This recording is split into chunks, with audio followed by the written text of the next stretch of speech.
വിദ്വേഷ പരാമർശ കേസിൽ ഒളിവിൽ പോയ പി.സി. ജോർജ് കോടതിയിൽ കീഴടങ്ങി. ഈരാറ്റുപേട്ട മുൻസിഫ് കോടതി 2 മണിക്ക് കേസ് വീണ്ടും പരിഗണിക്കും. പി.സിയെ കസ്റ്റഡിയിൽ വേണമെന്ന പോലീസ് റിപ്പോർട്ട് 2 മണിക്കൂറായിട്ടും സമർപ്പിക്കാത്തതിനെ കോടതി വിമർശിച്ചു. മതവികാരം വ്രണപ്പെടുത്തുന്ന പരാമർശം ഉണ്ടായിട്ടില്ല എന്ന് പി.സി. ജോർജ് കോടതിയിൽ ആവർത്തിച്ചു. അത് കണ്ടാൽ മനസ്സിലായില്ലേ, കോടതിയിലോട്ട് തന്നെ ഞാൻ പോകുന്നത് നിയമം പാലിക്കുന്നവരെയാണ്. വിവരങ്ങളുമായി ശ്യാംപ്രസാദ് ഉത്തമൻ ചേരുന്നു. ശ്യാംപ്രസാദ്, എപ്പോഴാണ് ഇനി കോടതി ഇത് പരിഗണിക്കുക? വിശദാംശങ്ങൾ എന്താണ്?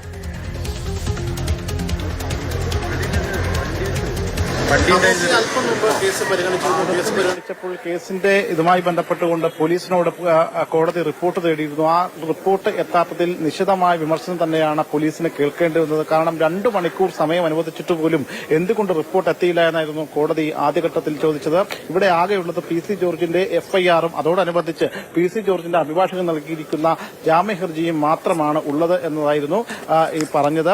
ആദ്യഘട്ടത്തിൽ ഈ പ്രോസിക്യൂഷൻ ഇത് സംബന്ധിച്ച് പി.സി. ജോർജിനെ കസ്റ്റഡിയിൽ ആവശ്യം ആണ് എന്ന കാര്യമാണ് ഉന്നയിച്ചത്. അതിൽ പ്രധാനമായിട്ടും ഉന്നയിച്ച കാര്യം പി.സി. ജോർജിന് സമാനമായ 3 കേസുകൾ മുൻപ് ഉണ്ടായിട്ടുണ്ട്. എന്നിട്ട് പോലും അദ്ദേഹം ഈ പരാമർശത്തിൽ നിന്ന് പിന്മാറാതെ തുടരുകയാണ് ഉള്ളത്. അതുകൊണ്ട് തന്നെ ഇദ്ദേഹത്തെ അറിയേണ്ടതുണ്ട്. അദ്ദേഹത്തെ ഈ മതവികാരം ഗുണപ്പെടുത്തിയുമായി ബന്ധപ്പെട്ടുള്ള ഇദ്ദേഹത്തിന്റെ ഈ സംഭാഷണവുമായി ബന്ധപ്പെട്ട് ഇദ്ദേഹം നടത്തിയ കാര്യങ്ങളിൽ അദ്ദേഹത്തിന്റെ ലാപ്ടോപ്പ് ഉൾപ്പെടെയുള്ള കാര്യങ്ങൾ കസ്റ്റഡിയിൽ എടുക്കേണ്ടതുണ്ട്. ഇതിനുവേണ്ടി പ്രതിയെ 2 ദിവസത്തെ കസ്റ്റഡിയിൽ ആവശ്യപ്പെട്ടുകൊണ്ടായിരുന്നു പ്രോസിക്യൂഷൻ സംസാരിച്ചത്. എന്നാൽ പ്രോസിക്യൂഷൻ വാദങ്ങളെ ഖണ്ഡിച്ചുകൊണ്ട് തന്റെ കക്ഷി അത്തരത്തിൽ മതവികാരം വ്രണപ്പെടുത്തുന്ന തരത്തിലുള്ള കാര്യങ്ങളൊന്നും തന്നെ പറഞ്ഞിട്ടില്ല.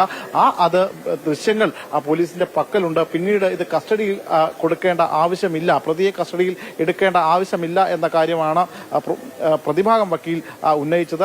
തന്റെ കക്ഷി 30 വർഷക്കാലമായിട്ട് MLA ആയിട്ടുള്ള ആളാണ്. അതുകൊണ്ട് തന്നെ സമൂഹത്തെ നന്നായിട്ട് അറിയുന്ന ഒരാൾ കൂടിയാണ് എന്ന കാര്യങ്ങളൊക്കെ ആയിരുന്നു പ്രതിഭാഗം ഉന്നയിച്ചത്. എന്തായാലും ഇത് സംബന്ധിച്ചുള്ള കേസിൽ പോലീസിന്റെ റിപ്പോർട്ട് പിന്നീട് കോടതി ചോദിച്ചപ്പോൾ പോലീസിന് മുമ്പാകെ റിപ്പോർട്ട് വെക്കാനില്ലായിരുന്നു. തുടർന്ന് അന്വേഷണ ഉദ്യോഗസ്ഥനെ കോടതിയിലേക്ക് വിളിപ്പിച്ചു. അന്വേഷണ ഉദ്യോഗസ്ഥനോട് ഇത് സംബന്ധിച്ച് റിപ്പോർട്ട് തേടി. ഉച്ചയ്ക്ക് 1:30 കോടതിക്കകത്ത് ഇത് സംബന്ധിച്ച് എല്ലാ റിപ്പോർട്ടുകളും മെറ്റീരിയലുകളും ഉണ്ടായിരിക്കണം എന്ന ഒരു അന്ത്യശാസ്ത്രമാണ് കോടതി നൽകിയത്. അതിനുശേഷം 2 മണിക്ക് കേസ് പരിഗണിക്കാം എന്നാണ് വ്യക്തമാക്കിയിട്ടുള്ളത്.